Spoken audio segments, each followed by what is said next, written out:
All right. Okay, so today we have a really special guest, and I'm so happy because I'm the biggest fan of yours, Olga. I'm so fascinated by your work. I love your spirit. I find a lot of alignment between my path and what you do. I have practiced nonviolent communication. I'm also an art therapist. So for those who are new to Có Hiểu Có Thương, my name is Nguyễn Hương Linh. And I founded Có Hiểu Có Thương, the online summit 4 years ago. This is our 4th year.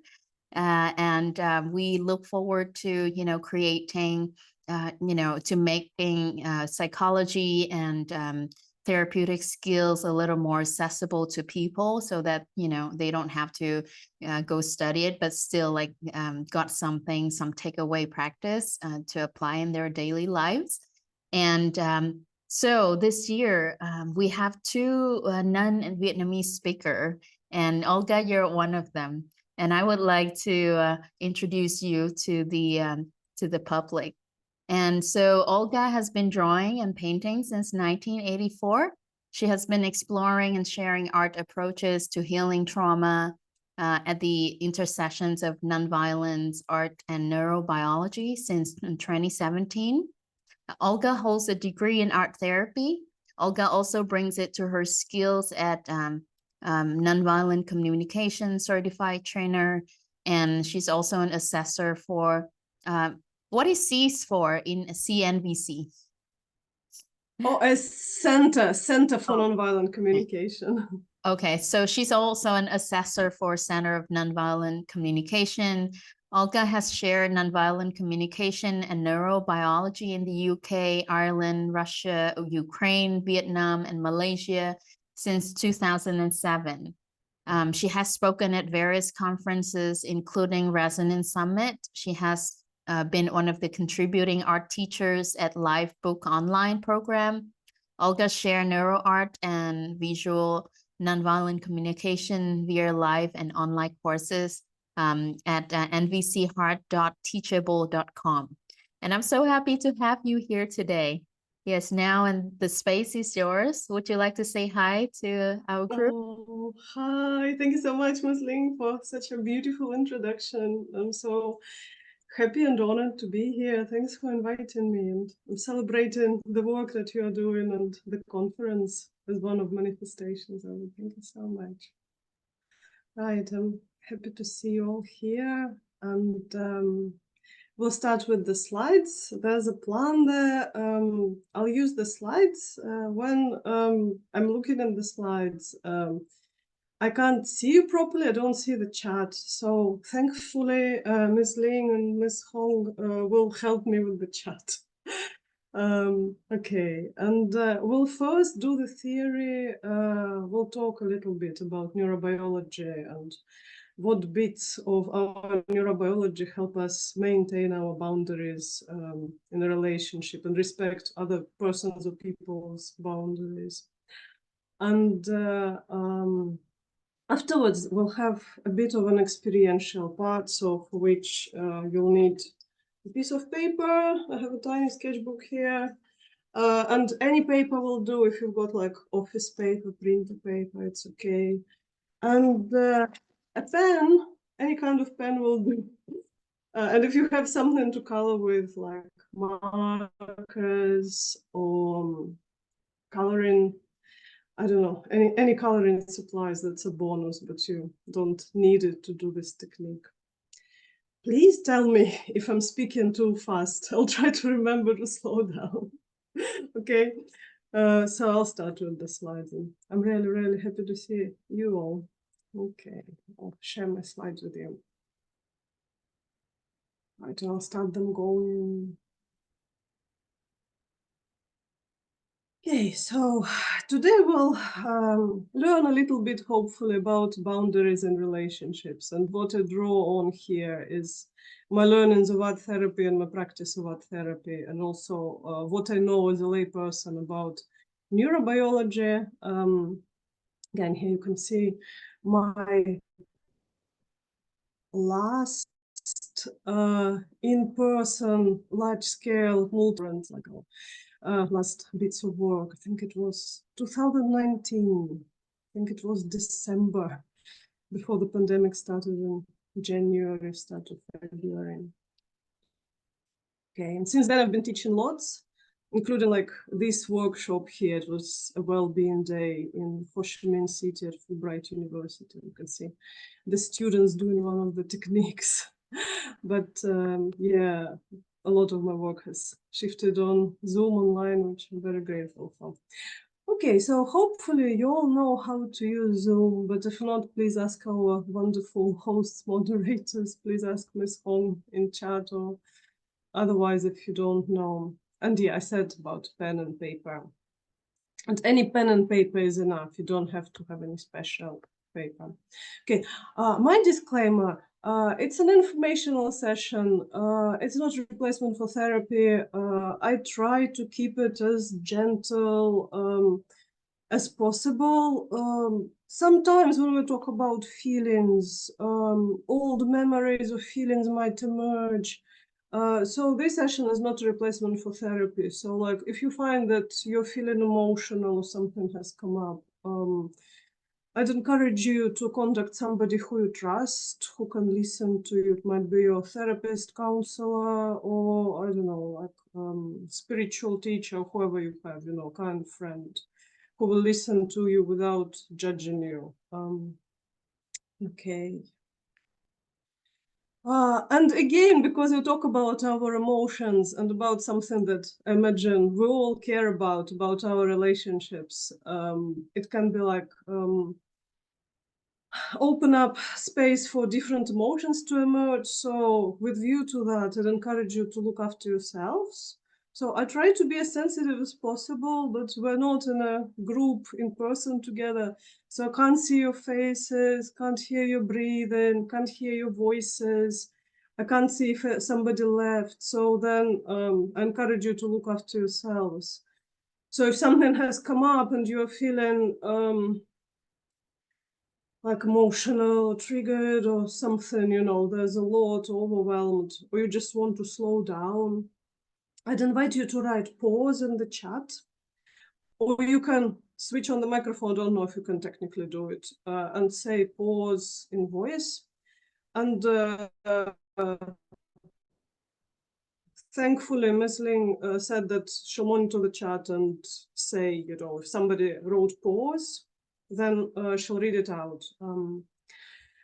And then we'll just breathe for a minute, and it's a good practice. And also, if you feel emotional, triggered or something, then chances are somebody else will be. So you're helping yourself and your friend. Okay, and basically also feel free to do whatever you need to take care of yourself. You need like a cup of tea or to leave the room. We'll have a 5-minute bio break sometime in the middle, but please take care of yourself as you need to during the session. And we only record the presentation when I'm speaking. As far as I understand, we'll pause when you ask your questions, so it's not recorded when you share, and we will not record the practical part. So that's what I understand. Okay, Ms. Lig already introduced me, so yeah, I'll switch on to the next slide. That's our plan. So basically, we've done our logistics. Now we'll start looking at boundaries and neurobiology thereof. And we'll look what happens when this, if you will, hardware for our boundaries, neurobiological hardware, when it kind of stops working as it's supposed to. What can we do? And we'll have Q&A throughout. And we might have space to do 2 exercises. Even if we do 1 exercise, it's great, you know, but if we do, it's great. And if we are going, I don't know, like super fast, then maybe I'll have time to coach somebody. So we'll see what happens. Yeah, I'll just go with the flow. Yeah, and we'll have a checkout. I usually ask you what you are taking away from that session. Okay, and we have an hour and 30 minutes with a 5-minute break in the middle. Okay, so whenever you see this picture, that's a pause and space for questions and answers. Each and Vung Tao. We I think my parents took me there first in 1995, and there was nothing, absolutely nothing. And or at least that part of the beach, you know, and then it's really, really changed over the years. So that's where I come back to when I go to Vietnam with my husband and kids now. It's a very happy picture for me. And I'm sure you have your own happy places in Vietnam or elsewhere. Okay, so jumping straight into boundaries.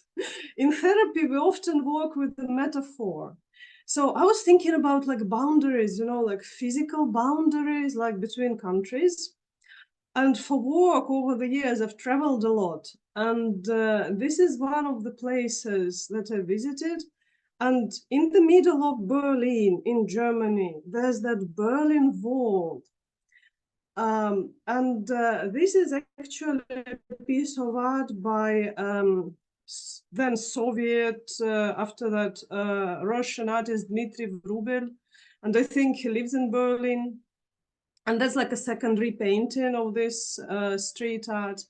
But here you can see Brezhnev, who was, you know, the leader of the Soviet Union, and Eric.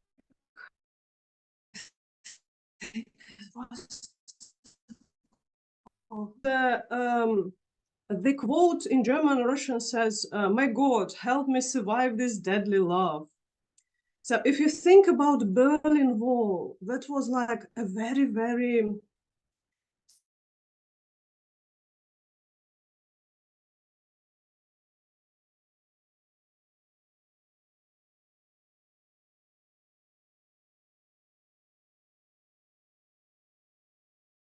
wall. There was like barbed wire on top of it. There were people with guns and machine guns guarding it, so people couldn't cross. So, you know, like when you think about that type of boundary as a metaphor, like, how do you feel about it? Do you like it? Do you have boundaries like that in your life? Have you met people who put that kind of boundary, like in a relationship or elsewhere? If, like, you know, the boundaries in our relationships could be like boundaries we encounter elsewhere. And another interesting thing that here you can see like Brezhnev and Honecker exchanging greeting. And it's kind of like a usual greeting, as I know, and you can see in this article that I reference in the slide. It was like 3 kisses on the cheeks, kind of air kiss, was like a fraternal kiss in Soviet bloc. But like when they swap this kind of kiss on the cheeks for that kind of kiss, like, is it a comfortable boundary? Like when you look at it, like, do you feel comfortable? And I mean, it's also like, it's very cultural and it has a context. So I'm totally sorry, folks, if like you're looking at this piece of art, it's like uncomfortable to look at. So if it's the case for somebody, please tell and I'll just listen to you.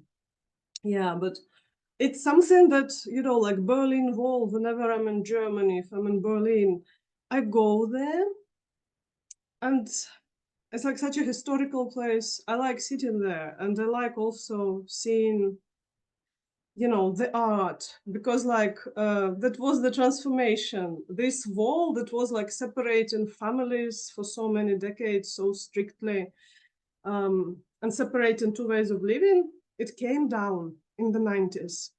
And that was like this big transformation. So now it's like an, I don't know, a place of art where a lot of tourists go. So that's one type of boundary, very strict, very strictly enforced, now changing to something else. And that's like, if we continue with this therapeutic metaphor method, that's another type of boundary. For many, many years, I think that since 2011 till 2017, I'd go to Ireland to run workshops a few times a year. And so like, I'm very grateful for that experience here, like how I got to learn about another culture and meet people and learn about the country, you know. It's like, I was teaching what I was teaching, my students were teaching me, you know. It's very interesting for me as for somebody who grew up in the Soviet Union mostly, and then I spent some years in Russia after Soviet Union was no more. Like that kind of a boundary is not something that we've heard in Soviet Union about. Like this is one of the Irish roads and you travel on them.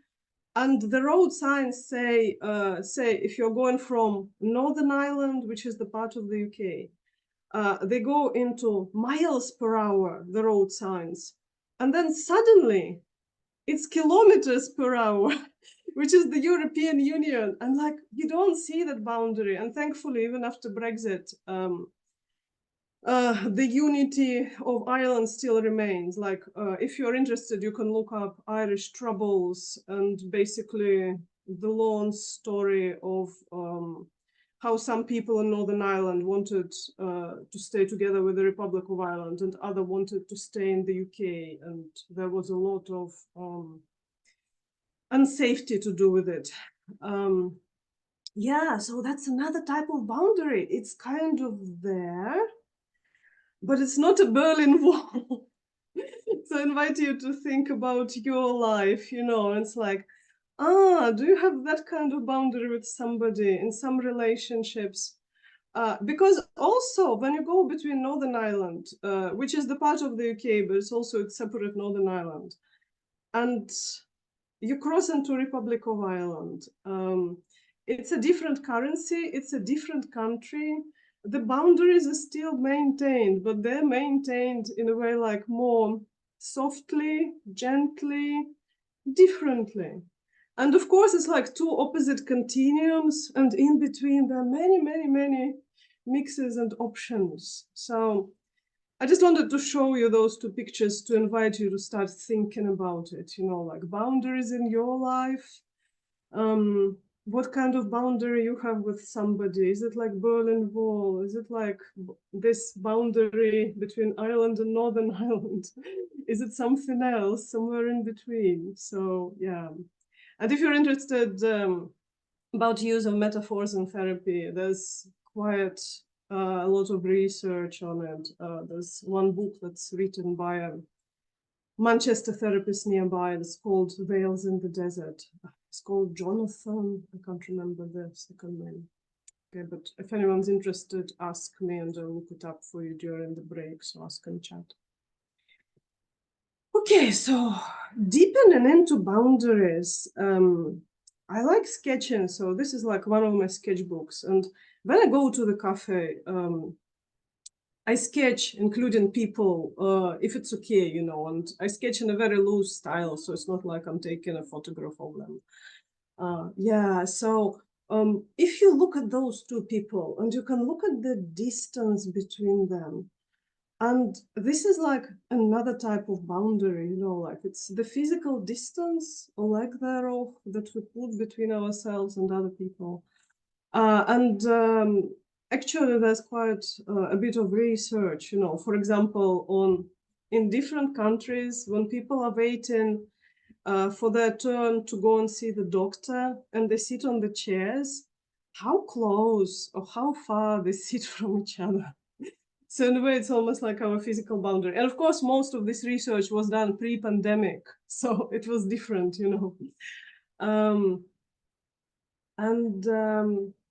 Yeah, but if you want to apply it to your own experience, like if you're using public transport and say you ever go by bus anywhere, and for me, it's so interesting to observe if I get to be in a different place and use public transport, it was like, how far do people sit from each other? How close? And for example, like here in the UK, if I go on the bus, sometimes it's like all the row of people sits just one person to two seats. But then also, if it gets busy, people might ask, you know, like, is it okay if I sit here? And they kind of sit, but they kind of keep to the edge of their seat to put that boundary. And then another thing is that, for example, in Estonia, which is one of the Baltic state countries, it's kind of like Northern Europe, I suppose, also a post-Soviet country.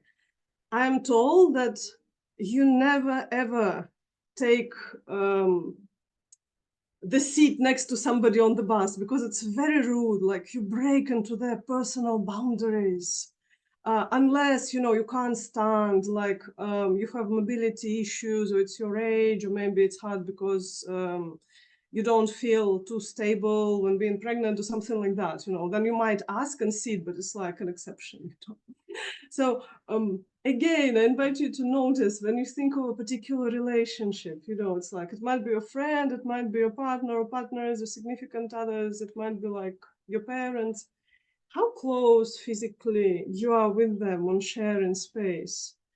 And I think, like, when we observe it, if I observe it, like, moving closer, closer, closer, there's some point at which it becomes like comfortable or uncomfortable for both of people. It's very interesting to observe that, you know. So, you know, to keep going closer to it, to our issues of boundaries and relationships, I want to invite you, you know, to start with ourselves. I invite you to ask yourself this question, if you're willing to. If you look inside yourself and there's something, for example, you know, like those two women in my picture, they seated next to each other in a cafe. So obviously one of them might have asked the other, or something else happened, you know, like for them to end up there.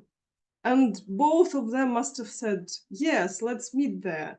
And then, you know, like there are different tables and chairs in a cafe. So somehow there was a process whereby they chose to sit like that, verbally or non-verbally, consciously or unconsciously, you know.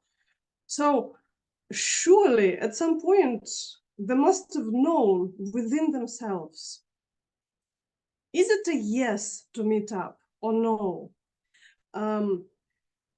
Or maybe yes or something, you know, and is it a yes to sit at the table? Is it a yes, like, to go to this cafe, not that cafe, you know? So I would invite you to ask yourself, how often do you know when it's a different shade of yes, a different shade of no? Or maybe, like, sometimes we don't know and we say, like, sure, let's go for it. And then we find out that it wasn't good, you know, it wasn't fun, it wasn't what we wanted, which is also okay, it's like human experience.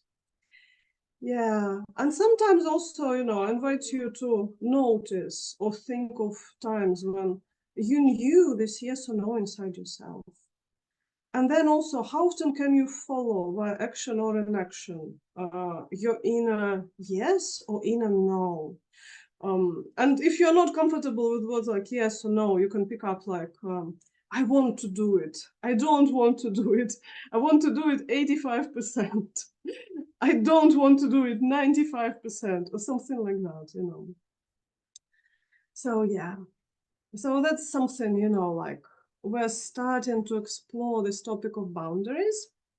I don't want to say that, you know, like, we're starting inside ourselves. And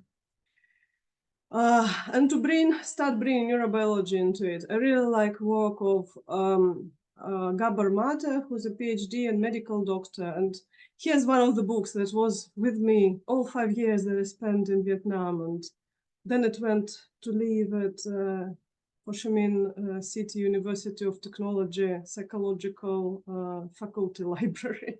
So that's where it lives now. But it's a wonderful book. I thoroughly recommend it to you who like reading English.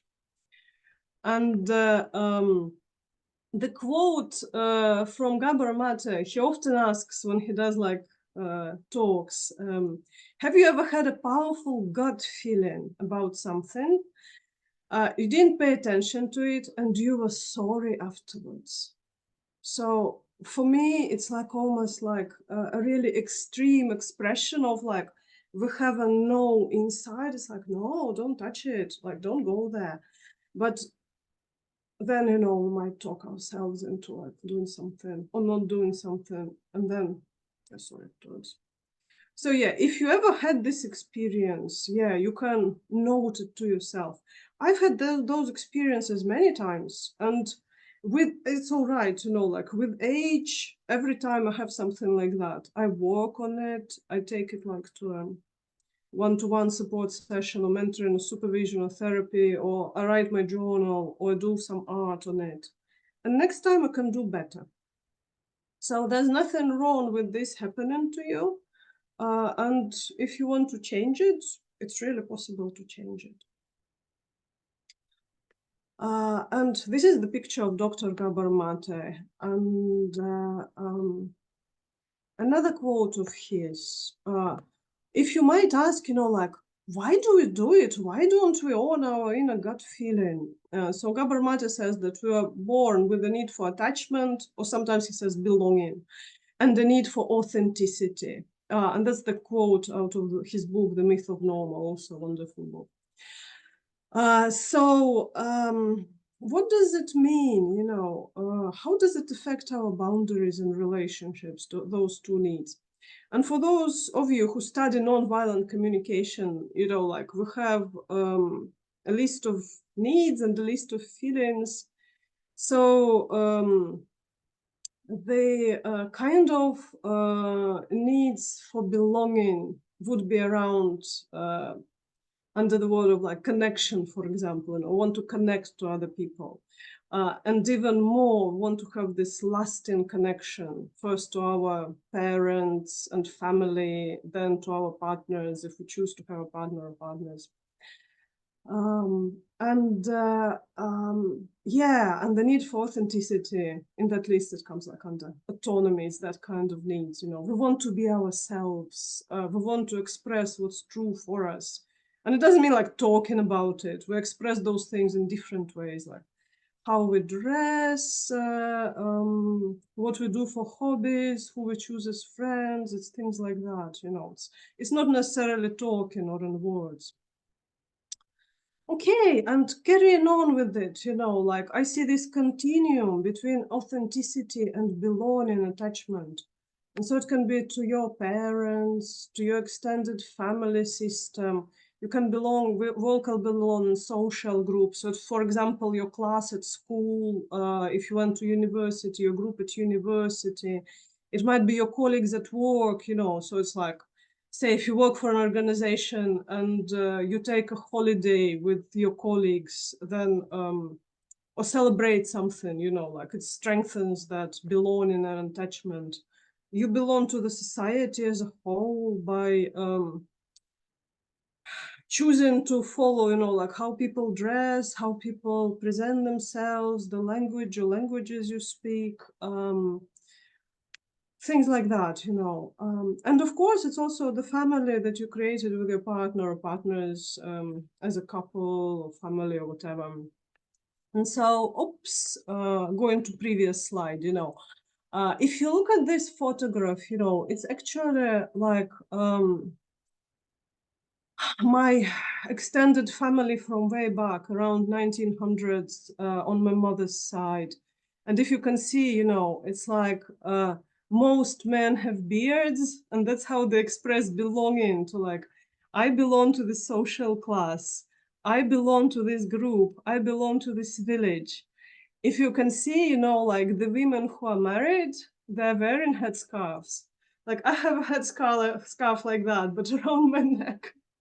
But I still can tie that type of a headscarf. It's like a Ukrainian fashion. It was like Ukrainian speaking village.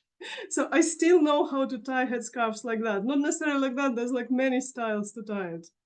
So even though like people don't do it anymore, the memory still remains, and you can see that, like all children, even girls, they have like short haircuts. This is how it is in this family, in this village, in this time to belong to this group. This is how we have to behave. This is how we sit for the picture. So, it's like you can observe rituals of belonging in your families. And yeah, I also have photographs of my Vietnamese family, but they're like hard copies. Those are with somebody else. I only have like soft copies, so those were like really easy to pick up. But I'm sure you can find your own family pictures and have a look, how those rituals of belonging change over the years. Okay, and there's a couple, and they were my great parents, also like around 1900, So again, if you look at it, if you come back to this balance between belonging and authenticity, like different balance may be considered acceptable in different cultures. So, for example, like if this great grandma say she didn't want to get married and it was authentic for her, or she liked women or something like that, she couldn't express that authenticity at that time. She'd lose her belonging. And if you lived at that time, and if you were a woman, like losing your belonging, you couldn't survive, you couldn't earn money. That was the point of survival.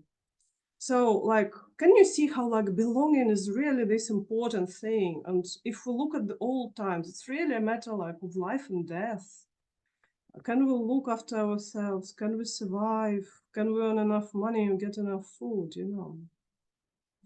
And again, if you look at different cultures, again, you know, like you'll see that in some cultures, like some research labels them as like more individualistic. Like, for example, Estonia, like it's authentic for this person to sit on one seat and keep the second seat also empty. But maybe in another country, it's like selfish when other people have to stand.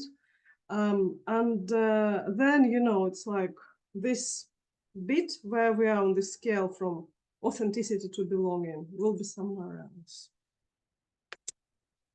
Okay, and so we've looked a bit at belonging. You can also look at authenticity as a privilege, because say like if I look at my great grandma or great grandma, I imagine both the ones who were in Russian Empire and the ones who were in Vietnam. In a way, it's almost like authenticity might be a bit of a privilege. So it's something like an advantage we have when it's easier for us to survive by ourselves.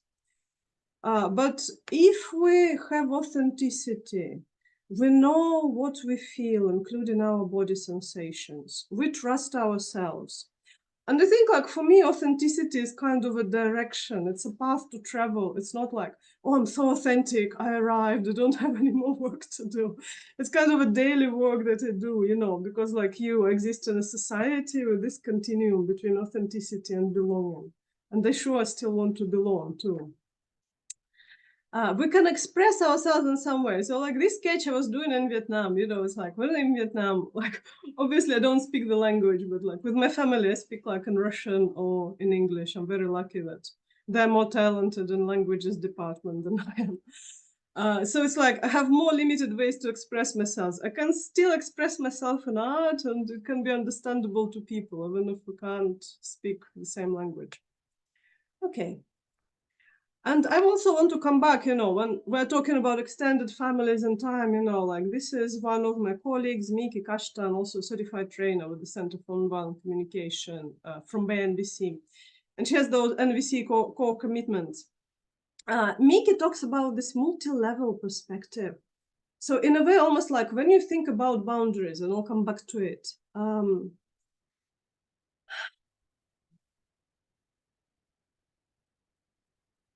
in some systems, in some countries, in some societies, in some extended families, it is easier to have your boundaries respected. When you don't want to do something, the people will either notice it or you can somehow express it in a culturally appropriate way. In other societies, groups or countries, it's not easy at all. So again, like if you think back to my parts of extended family about 1900 that you saw in the pictures, it wouldn't be easy to be like authentic if you were different in a village, you know. So like if a boy said, I want to have long hair and color it blue, I'd like, they'd look at him and he wouldn't be allowed to do that. You know, if you want to come back to present time, I work a lot with expats, migrants, and diaspora here in the UK, where I've lived more than 20 years, pretty much all my adult life, apart from time in Southeast Asia. And I've had quite a few clients who come from traditional backgrounds. And so they come over to the UK and they live here a while. And then sometimes, like, some of them got to the point where they want to get divorced. And so it's like, it's interesting to see how, for example, like if they work for a British company or British organization, And it's like, people don't care that they get divorced. Their friends still stay friends with them. It's all right, whatever, you know. But like in the more traditional diaspora, like their friends who are also couples and families, they might stop being friends and say like, oh, this is not something like that you do. We are not friends if you get divorced. It's a shame. We don't want to support that. So do you know such occasions? Have you seen that? It might be like different. You might have different examples of this. But again, you know, like if you take this systemic perspective, we mostly in this session further onwards, we'll be looking at what's inside ourselves, our neurobiology. So this is like what Miki calls individual lens. And in many sessions in this conference, you'd be looking at interpersonal, you know, what happens in the space between a couple or a poly relationship, you know, so it's like the interactions between people. There's also this systemic lens, you know, so it's like when friends say like, oh, if you get divorced, we won't invite you to like birthday parties or other parties anymore because you're a bad example for our children. We don't want for our children to know people who get divorced or something like that, you know. And of course, you know, like it's one of the examples where it's like very cultural, you know, so like those attitudes towards separation, divorce, things like that, they really are different between different cultures. But yeah, all I wanted to say, I want to earmark that we have those three levels: systemic, interpersonal, individual. We'll be working mostly on individual level today, but yeah, also the other lenses still apply, yeah. And I'll try to come back to them if it's needed for the balance. Right, and again, coming back, you know, to how this interpersonal and individual, they flow into each other. Again, the topic of families. How do we learn and how we unlearn our boundaries in our relationships? Like the first relationship that we have is with our mother. And this is the mother as a term in attachment theory speak. So it's our primary caregiver. So it's mother in quote marks. So our mother is the person we spend most time with when we're little, you know. So it can be like our grandmother, our auntie, our nanny, our oldest sibling. And even like if we have a stay-at-home father who looks after us more and mother goes to work, then he would be primary caregiver, mother, quote unquote. So here, Beatrice Bibi in Columbia University in New York, she did those video recordings. You can see behind her one of the examples from her research. And there's a mother and a baby. And she recorded, you know, like the faces. What happens to the faces when they interact? So, and she's published some books. She speaks at the conference. You can see her website. But to summarize briefly, the upshot of her work is, like, you know, you learn your language from your primary caregiver, from your mother. You try to imitate the sounds and make those words, and the mother might speak them back to you, and they might smile, and so on and so forth, you know, like, or they might help you. We learn our emotional vocabulary from people who look after us. So in an extended family, it might be not only like, it will be the people who we spend most time with. So it also might be a setup where it's mother, father, or grandparents who share this mother role. But we learn our emotional vocabulary from us, from them. And so in a way, by the time that the baby is 4 months old, they've learned which feelings, expressions the mother will respond to and which the mother won't respond to. And the babies are clever and they want to survive and they want to belong and they want to be loved by mother. So they'll try to fit in if they can, as much as they can. Sometimes it's harder, like say, if the baby is neurodivergent, say the nervous system has traits of, say, autism, ADHD, dyslexia, then for this nervous system, it's harder to fit in. So a baby who's neurodivergent might find it harder to, like, if the mother's not responding to crying, a lot of babies will stop crying as often or as long. Like, say, if baby is a neurodivergent, then it's different. But yeah, I'll return to this when we're looking at specific feelings. But this is the mother-infant interaction research and how we get our emotional vocabulary.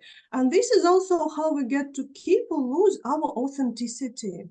So if our mother, say her mother didn't reflect her grief to her, she didn't have sad face, this sad face is not in this mother's emotional vocabulary. So she can't give it to the baby. She doesn't want to harm the baby. All mothers love the babies, you know, I believe so anyways. And we do the best what we can with the resources we've got. But it's just like, she doesn't have it to give. So then the baby will not have the way to express sadness or grief. Okay, and what I know, you know, it's like, because when I started with nonviolent communication, some parts of our training were how to find an authentic yes and how to say no. And as I was speaking, as I was working in the countries like Ireland and different post-Soviet countries like Russia and Ukraine and Armenia, where we have like really strong extended family ties, and we kind of move more towards belonging versus authenticity traditionally. And people there, like, they know the material, they know the steps, how to say no, they know the exercises, but then when they go back to their partner or their family, they can't do it. And I was like, oh, how interesting. Why does it work, like, say, in the UK and the US, but it doesn't work, say, in Ukraine or Ireland or Russia? And in the picture, you can see one of the trainings for Montessori kindergarten teachers are facilitated in Moscow. So my sense is that when we teach, you know, like those steps to express our boundaries or consent, so again, you know, like some of you might be providing training and expressing our consent or finding out if the other person consents to whatever, you know. So what I found out, that it's almost like those skills, how we can do them is limited if the hardware for knowing boundaries and expressing them in a culturally appropriate way is not accessible. It's almost like, you know, like if I go to a yoga class and the teacher asks me to do a pose and I've had some injury or I just don't have this flexibility, I can see the pose, the teacher can try and guide me through the pose, but my body just can't move like that. So now it's almost like I need some physiotherapy before I can, or massage or something, before I can do that exercise or stretching or whatever, you know. My body doesn't move like that. So if any of you like did any workshops about like say no, expressing consent, and you can't do it in one relationship or the other, it might be worth asking yourself, oh, might it be that I just don't have the hardware for doing it? You know, it's like, and the hardware can be brought back online. So that's the good news, like we're neuroplastic, so we can do it. You can see a couple I sketched in the cafe. Which is why I want you to invite to look at that hardware, you know, our brain nervous system. I'd invite you to look at what helps and what doesn't help as this hardware goes to know our boundaries and set them. That's what we'll be doing in the next bit. Okay, I want to pause here for questions, answers, and maybe anyone needs help. Okay, so I don't know, Ms. Ling, if there's anything in the chat or if anyone wants to raise a hand and ask a question or something.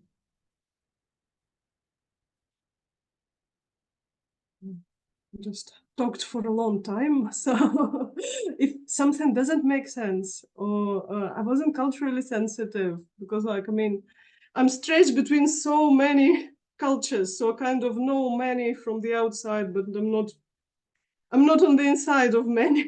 So I hope that you can speak up. If you don't, I'll carry on with the slides. Okay, I'll carry on with the slides. Okay, let's get it on.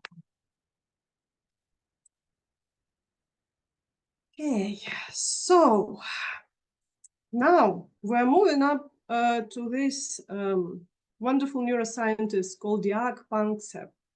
Also, I was talking to you about bus seats in Estonia. Originally, he came from Estonia and he did his research in the US. So what he looked at, he worked with mammals, including rats. Here's one of the rats. About circuits of emotion and motivation. Those are primary feelings that we'd be looking at. So you see Jaak Panksepp with the rat. So it's like all mammals have those circuits. So say if you have a cat or a dog or a rabbit at home, or somebody, mammalian pet, if you have a turtle or a lizard or somebody like that, or a snake, that doesn't apply. But mammals will have, mammals, the ones who feed their babies with their milk, like they would have those primary circuits of emotion motivation, including people, that is us, and apes, and monkeys. So if you look at it, like there's a visual metaphor for you. It's almost like our brain has those roots. And if you look at Jaak Panksepp's book, it's in the bibliography, so don't worry about it. It will all be there. Like I'll send the slides to the organizers and they'll make them available. If it's possible, I don't know, but I'll share the slides. So yeah, in his book, Affective Neuroscience, he writes that when we have a certain feeling, like we're happy and we're smiling and we're feeling joy inside, then it's almost like this bus route activates, and this bus goes around different parts of our brain and has different stops. So it's almost like if we were to be put into an MRI machine for scanning brains, and they'd ask us to remember the time when we were really happy and joyful. And then they do a scan and we see those parts that are a part of this bus route, so to speak, they see it lighting up, and depending on what it is, it might be like play circuit, if they ask us to remember creativity, or maybe care circuit, if they'd ask us to think about times when we'd feel like caring and tender and loving towards our partners, children, animals, parents, anyone you love in the world. So yeah, I hope it makes sense, so that's like our bus routes. And there's 8. Panksepp look at them all. His book, Affective Neuroscience, is kind of really technical with all the details and names for different biochemical substances. I'll try to keep it very simple for those purposes because I'm aiming for more of an applied session.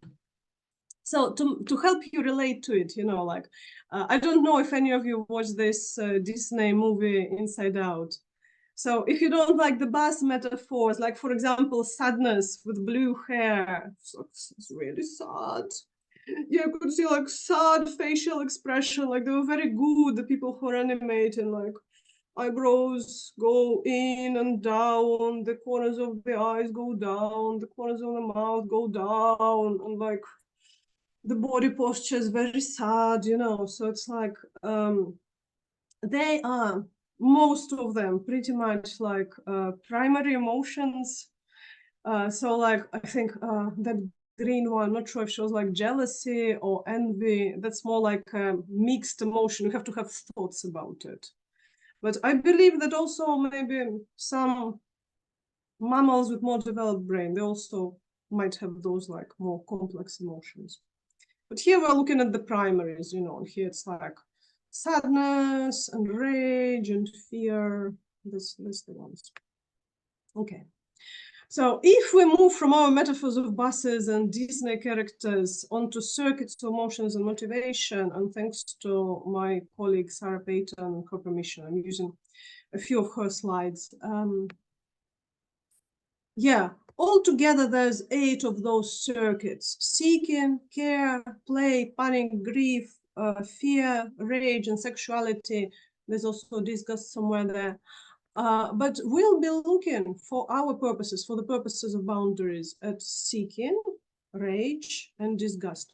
And disgust was the last Panksepp was researching before he passed away. May he rest in peace. So somebody else will carry on researching it. So I want to talk briefly about why those circuits are relevant to our boundaries.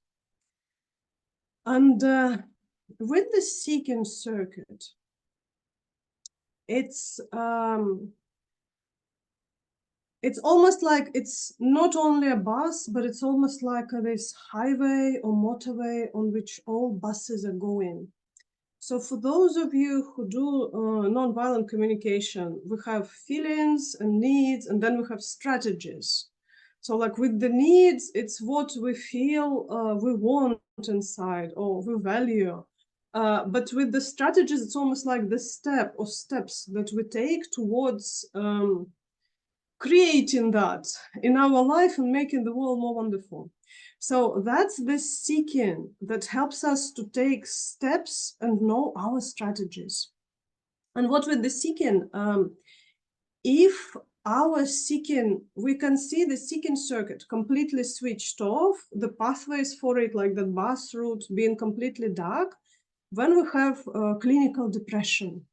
So it's almost like we feel everything, but we can't help ourselves. We know we're lost in the woods and we're not where we want to be, but we don't know where to move, how to move. So yeah, it's a difficult situation.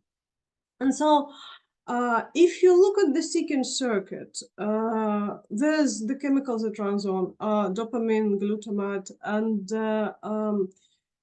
what we need there or value there is like satisfaction, achievement. It's all the things like purpose, effectiveness, efficiency. It's things like that, you know, that's things that value there. As usual, when our circuits become unbalanced and say like, oh, we need to work, or say like, oh, it's my partner's birthday tomorrow, but I feel so tired, I don't want to buy a present, but I have to buy a present, or something like that, you know, it's like, oh, what can I do? So it's like almost seeking circuit is out of balance. Like say, we feel care for our partner in our heart, and we want for them to have like a good birthday or something. But like seeking circuit, maybe not quite balanced, doesn't have enough energy. So then in trying to balance it, sometimes we'll use those addictions. So if the seeking circuit is out of balance, then people reach for cocaine, meth, alcohol, nicotine, ketamine, gambling, shopping, web and video gaming. So I'm like, oh, I might browse my favorite art supplies shop. Maybe this will help me to get a present for my partner's birthday. So I'm not distracting myself, procrastinating. I'm trying to balance my seeking circuit with something that's kind of towards like compulsion or addiction or something, you know. So, and that's the one, you know, it's like, just a sec, I'll come back there. So this circuit knows how to build a boundary. This is the circuit we need, which is like, okay, let's build a Berlin Wall. It needs to be that thick and that wide and that tall. And for that, we need to bring concrete and so many workers, and we will work between this and that hours, you know. So if we just want this boundary, but we don't have access to seeking circuit, we'll just know that it's missing in our life, but we won't be able to do anything about it. And that feels quite bad. It feels like, you know, maybe unsafe, maybe helpless, maybe hopeless, you know. Coming back to the next one, rage circuit, different phase, you know, it's like lion roaring. And okay, you know, like in many cultures, that's like not an acceptable public face, but might be an acceptable private face, or it might be an acceptable face, like, I don't know, when you're in a situation of unsafety and you have like to fight for your life, something like that. It might be that like you don't make a face like that, but you feel like rage bubbling up inside, you know. So it starts with irritation and then might progress to anger, fury. And when we feel like that, we really want protection and resolution. And I mean, you know, like we come into relationships with our values inside. What we want for ourselves, what we want for the world, what we want in this relationship with this person, how we'd want it to be. And in a way, when people, if you imagine, you know, like somebody stepping on your toes, maybe you're attending a festival and there's fireworks and everyone's looking up and somebody steps on your toes. And like all your body reacts either to step away or to like push that person away, a firm boundary, or you might like have a firm boundary in another way, I don't know. But it's this kind of like circuit that fires it. In a more extreme situation, if you think about a cat, and maybe there's a big dog who's trying to attack the kittens, the cat is much smaller, but it will hiss and make herself big and it will protect the kittens. That's the rage circuit that helps to do it. And also you hear about the stories where like mothers, very small mothers, pushed off the whole car of the babies, you know, and the children. And it's again, it's the rage circuit, it's the protection. You don't think about it, but you feel that energy in your body and you use it. And chemicals that fire that circuit is substance P and glutamate. And of course, again, if we come back to this continuum between acceptance, attachment, belonging, and authenticity, if a part of our socialization in our extended family, or maybe gender socialization, like I grew up in Soviet Union, and like part of my gender socialization was like, girls don't get angry. So it's like, don't make a face like that. It will get stuck like that and you won't be beautiful and no one will marry you, you know, something like that, you know. I don't know, folks, you know, like what your socialization was like, but I see it in different like cultures, you know, that, yeah, and for the boys, it was like boys don't cry and boys don't get scared in Soviet Union, you know. So, and like up until, I don't know, like maybe 10 more years ago, even though like I was teaching people how to express no and like surprising purpose of rage and anger and stuff like that, I kind of knew it in my head, but I couldn't embody it in my body because my rage circuit was shut down. It would be allowed for like older men or older women to express rage, but not for younger people and definitely not for women. So, yeah, so then when you have this imbalance and protective impulses there, but the energy of this rage circuit can't quite get going, we try to balance ourselves with addictions. It might be opiates, sugar, fat, salt, alcohol, and ketamine, you know. So it's like, I mean, alcohol is quite universal across all circuits, and so is sugar. So, but for me, you know, like if it's also fat and salt, and I'm like, oh, like it's late in the evening and I want to go and I want to eat a big piece of cheesecake because it's fatty and salty and sugary. It's like, oh, Olga, have you not expressed, is there some kind of rage suppressed? Have you not expressed your anger? Have you not protected what's important for yourself? Okay, and if I'm very kind of chill, then I can prevent myself from eating up all the cheesecake overnight. But that's the thing, you know. So whenever we notice those cravings or addictions, that's like, oh, my system is trying to balance itself. I wonder what it is that I'm not expressing or not having access to. And I don't have like to in this rage circuit, like, you know, I lived in Vietnam for 5 years when my rage circuit was already active, and I didn't shout at anyone. I didn't make a face like that. I think it's enough to kind of know it inside and act on your protective impulses of your interests or on somebody else's behalf, you know. So you don't have to make a face like that, but what's important that like you acknowledge it inside when it happens. Okay, and another one that's very important, especially as it goes with sexuality circuit, the disgust circuit. What with the disgust circuit? It's like the face like a, ooh, you know, like if you go in the street and you smell like, I don't know, some kind of rotten smell, like it's not nice and you can't shut it out. And like, you'll notice how like your nose wrinkles and you'll go like, eh. And you also maybe saw how like children, like if you make children eat some kind of food they don't like and they go, eh. You know, so it's like, that's all disgust circuit. And that's like the face of disgust. I mean, disgust can be physical to like rotten food, or maybe like if you see some times of sickness, like people might feel disgust towards like, I don't know, a finger getting cut and there's blood, and it might be a mix then of fear and disgust, or anxiety and disgust, you know. We have this circuit also coming up when it's kind of like more theoretical disgust. So I don't know if you've ever seen it, or like say with younger children, maybe they watch a Disney cartoon and there's like a prince and princess and like they peck each other on the lips in the end. And if they're like young children and they're not interested in sexuality, they'll be like, eh. You know, like, have you ever seen that? Like, have you seen young children? I can see some of you nodding. That's because inside they know their boundaries and they know they're not interested in that kind of thing yet.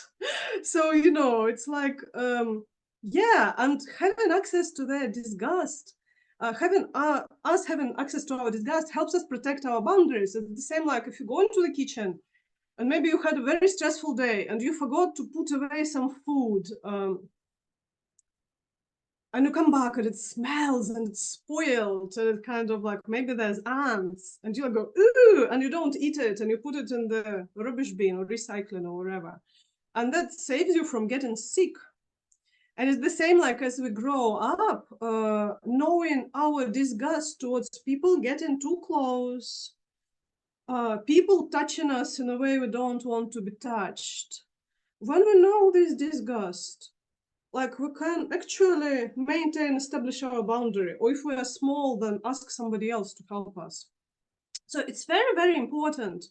And if we don't have access to it, then it's hard for us to do it.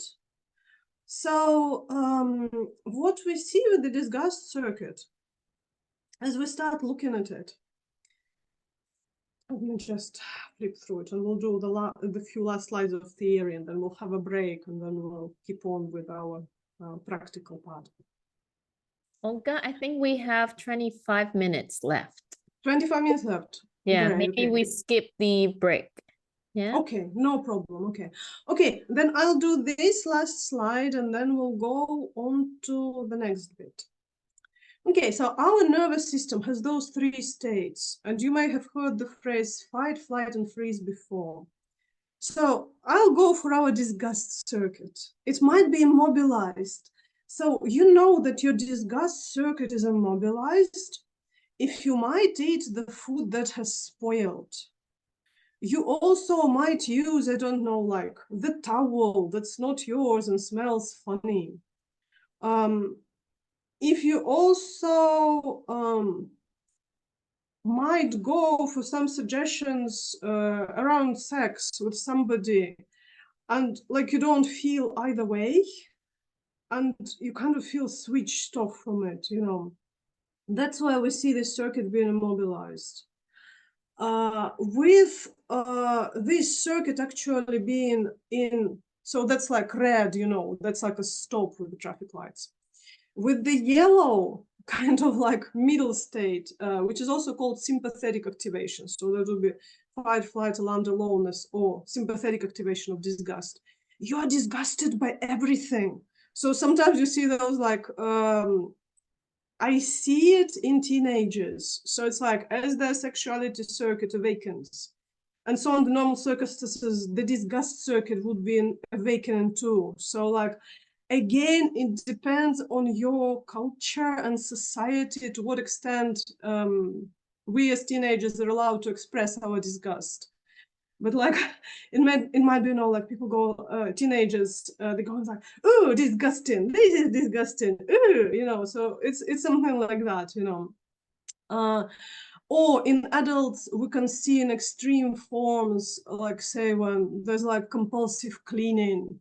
So, you know, like somebody comes into their kitchen and starts like rubbing and disinfecting everything, even though it was like disinfected 5 minutes before, and like they keep cleaning and cleaning and cleaning. Or you might see the stuff when like people wash their hands up until like they get red and sore outside of the pandemic and outside being a healthcare worker, you know. But just like daily. So yeah, so that's your sympathetic activation of disgust circuit. And we see those stages, especially when people have experienced some gender violence or sexualized violence. You might have immobilization of disgust is one thing. And another thing is sympathetic activation, you know, like when we come out of immobilization. But we also like, we don't necessarily have to experience like our sexual boundaries being violated to have either immobilized disgust or activated disgust. Actually, it might be like our physical boundaries broken in smaller ways, like if we were small and we really hated our face being wiped, but our adults would hold us and wipe their face anyway with maybe nasty smelling cloth or rough cloth or something like that. Or if we were made to eat food that we were like disgusted with, even if we throw up, you know, or if we feel nauseous and we say like no, but we'd still be made to do it. Or for example, even when you probably don't have it in Vietnam because of the climate, but like I saw it so much in post-Soviet spaces because like people really like for the children to wear hats for when it's cold. So it's like it's always like a sign of care. You have to put your hat on. My older daughter is now 20, and I ask her like, will you be warm enough without a hat? So it's like it's not -10, it's maybe like +1 or +3. So yeah. So with that, you know, it's like this kind of putting the hat on and tying it under the chin of the child, whether they want it or not. It also like breaks the body boundaries. And it's not done with the intention to harm. Like we all care, like parents care, you know, but it's like we don't know that it might have those consequences. So yeah, and with social engagement, we can actually communicate our boundaries, say like, oh, this is not something that I'm interested in. Thank you very much. Like, not for me, not now. Let me think about it, you know. But we know this disgust inside us, you know. So yeah, I'd want to stop it here. And I think we'd be done with our circuits now. And we'll go on to the practical part. Are there any questions that are burning for you that you won't be able to hold until we do the practical part? Mọi người có câu hỏi cháy bỏng nào không ạ? I'll just dive in for my pen and water colors. Ok, và Linh sẽ để chế độ để mọi người có thể bật mic lên ha, tự bật mic ha. Yeah. Okay, so we have one person. You can unmute yourself if it's okay, or you can type the question in the chat box. Hi, Olga. Can you hear me? Hi, Mr. Tim. I can hear you fine. Yeah. Yeah, I'd like to ask a question about the part of emotion. Oh, and sorry. Can we switch off